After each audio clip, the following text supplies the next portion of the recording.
Hello everyone, in this video I will show you how to fix black screen issue on your OnePlus mobile.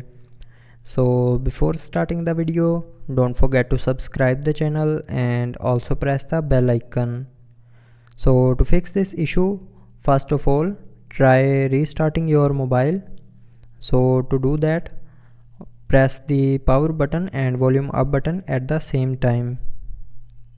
Now swipe up from the center of the screen and release your finger to restart your mobile. And after doing this, if you are still facing the black screen issue, then connect your phone to the charger. And after few hours, if it doesn't fix your black screen issue, then change your charger. If you are using the local charger or any other company charger, then use the original OnePlus mobile charger, and after that your black screen issue will be resolved.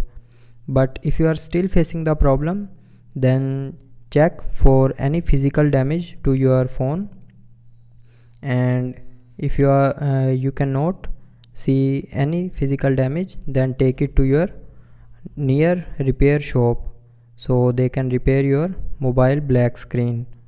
So I hope you liked the video. Thanks for watching.